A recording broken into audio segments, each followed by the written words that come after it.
တိလင်းနဲ့မပြင်းတော့ခံရမှာပဲ။ဟောင်းမမင်္ဂလာပါကျွန်တော်ချုံဖြစ်ပါတယ်။ဒီနေ့မှာတော့မြေနာနဲ့ရှောင်ပြေးသွားမယ့်အရာတစ်ခုကြောင့်ကျွန်တော်နဲ့တူလိလာကြည့်အောင်။အပြစ်လို့ပြောလိုက်တာနဲ့လူတော်များများကလူတက်တာခိုးတာဆဲတာတွေကိုပဲပြင်းပြတတ်ကြတယ်။ဒါပေမဲ့တကယ်တော့ဘုရားသခင်မကြိုက်တာမှန်သမျှကိုစဉ်းစားတာပြောတာလုပ်တာတွေဘုရားသခင်ကြိုက်တာမှန်သမျှကိုမစဉ်းစားမပြောမလုပ်တာတွေအကုန်လုံးကအပြစ်ဖြစ်ပါတယ်။ယေရှုခရစ်တော်ကိုယုံကြည်ပြီးတာတော့မှအပြစ်တွေဆက်လုပ်မိဖို့စုံစဲသွေးဆောင်ခြင်းတွေခံရနိုင်သေးတယ်။ဘုရားနဲ့ဆိုင်ခြင်းတွေပေမဲ့ကျွန်တော်တို့သဘောရမ်းချရတဲ့ပျော်ပါခြင်းတွေ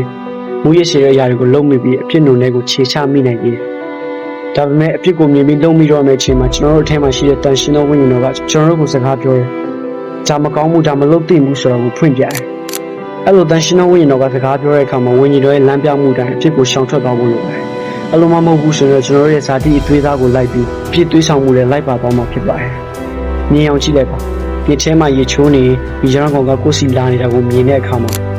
ကိုယ်မတက်ပြီးမှလို့ကပောက်ကျန်းခိုင်း39ငွေစနစ်မှာလည်းရောတက်ကအပြစ်သွေးဆောင်ခြင်းနဲ့တွေ့ရတဲ့အခါမှာထွက်ပြေးတယ်လို့ဖော်ပြရတယ်။ဒါကြောင့်အပြစ်သွေးဆောင်ခြင်းနဲ့ကြုံတွေ့ရတဲ့အခါအပြစ်လုပ်နေတာတွေကိုမြင်ရတဲ့အခါမှာအဲ့ဒီရေဝန်းမှာပဲဆက်ပြီးနေရမှာမဟုတ်ပဲရှောင်ပြေးသွားဖို့လိုအပ်ပါတယ်။တိလျက်နဲ့မပြေးဘူးဆိုရင်တော့အရင်ဆုံးခံရမှာကိုယ်ကိုယ်တိုင်ပဲဖြစ်ပါတယ်